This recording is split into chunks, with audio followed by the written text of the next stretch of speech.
पाली से और भी लोग आए हैं, मैं जानना चाहूंगा आपका नाम। हीराराम पटेल।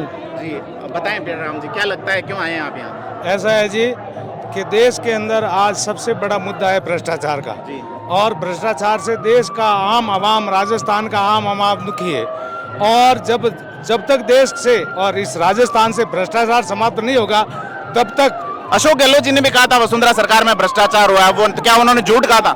अशोक गहलोत जी ने उस समय जो कहा ना, अगर वो उस पर कार्रवाई करते, सरकार में आते ही उनके ऊपर एफआईआर दर्ज करते, उसकी जांच करवाते, न्यायिक प्राधिकरण बनाते, कुछ भी करते, तो जनता के अंदर ये विश्वसनीयता होती कि अशोक गहलोत जी काम सही कर रहे हैं, जो कहते हैं वो करते हैं। परंतु क्या कथनी और करनी में पेट में कुछ और है, होठों पर कुछ और है, ये आज के टाइम में चलने वाला नहीं है।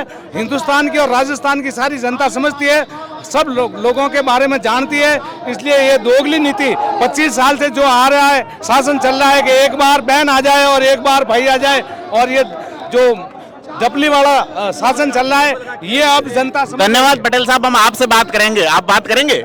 नहीं, ऐसा आपको ऐसे बोल रहे हैं। आप क्या नाम है आपका? मेरा रामचंद्र नाम है। गठे से आए हो? गठवाड़ी से। गठवाड़ी कहाँ है? हाँ, ये गठवाड़ी से रामगढ़ जिला, रामगढ़ तहसील में पड़ती है जी। तो ये अपना इसके साथ में धोखाधड़ी हो रही है जी। सारी बात की धोखाधड़ी है। हाँ, इसकी बात सारी धोखाधड़ी हो रही है। कौन कर रहा है धोखाधड़ी?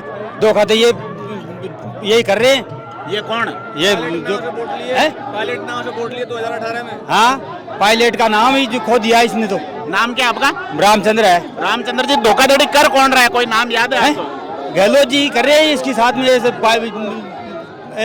अमेलिया फमेलिया सब धोखाधड़ी कर रहे हैं इससे। तो क्या के साथ है हैं? आपसे कहूंगा मैं। तो क्या लगता है आपको क्या होना चाहिए?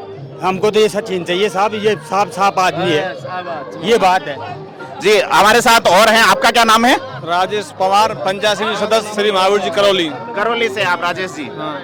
तो 2018 में जो वोट दिए थे वो सचिन पायलट करने से दिए थे। पूर्वी राजस्थान में हमारे भरतपुर संभाग में खाली एक सीट आई थी, ठीक है, बीजेपी की, और सारे जो वोट वो पायलट साहब के नाम से दिए थे। और अगर गहलोत साहब में इतना ही जादू है तो जो उसके एक साल बाद जो लोकसभा चुनाव हुए थे, सारी 25 के 25 सीट क्यों आ रही? उनके बेटे हार गए थे। उनके खुद बेटे आगे बहुत बड़े मार्जिन से आ रहे। और सचिन पायलट का क्रेज पूरे राजस्थान के नहीं पूरे विश्व में है। उत्तर प्रदेश में भी है, तो अपने हिमाचल में भी है, तो अपने जम्मू में भी है, सारी जगह पायलट का क्रेज है। अगर कांग्रेस को पायलट को नहीं संभाला और पायलट को तवज्जो नहीं दिया तो आने वाले 2023 के चुनाव में राजस्थान में 10 सीट भी नहीं आएंगी कांग्रेस की। मैं कांग्रेस का कार्यकर्ता हूँ, कांग्रेस का पंचायत समिति सदस्य हूँ हिंडौन सिटी श्री महावीर जी से।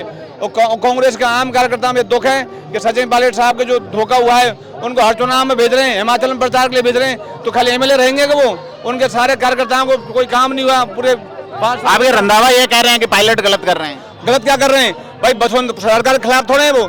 वसुंधरा ने जो घोटाले किए हैं, अशोक गहलोत जी ने खुद ने कहा पायलट साहब के साथ साथ, पायलट साहब ने कहा जनता के लिए अब चुनाव आज 6 महीने बाद जाएंगे तो लोग क्या कहेंगे, भाई आपने क्या सरकार ने घोटाला किया है तो आपने उसकी जांच कम कराई। जांच कोई सीएम साहब खिलाफ थोड़े हैं वो, कांग्रेस खिलाफ थोड़े हैं। राहुल गांधी के साथ आज भी खड़े हैं वो, सब जगह प्रचार कर रहे हैं पार्टी का। वो यही तो कह रहे हैं खाली कि भाई जो घोटाले किए हैं, बजरी का घोटाला हुआ है, और जो महल जो वसुंधरा जी ने जो महल बनाया था उसकी जब सीएम साहब ने खुद ने मांग करी है उसके लिए कह रहे हैं पायलट साहब, भाई गलत क्या है उसमें? कम से कम पानी में दे सफाई बेशुमार। इसमें है नेचुरल ऑयल, ये कपड़ों के संग हाथों का भी रखे ख्याल, तो आज ही करें इस्तेमाल। ओसवाल, ओसवाल, ओसवाल। ओसवाल, हर रिश्ते का रखे ख्याल।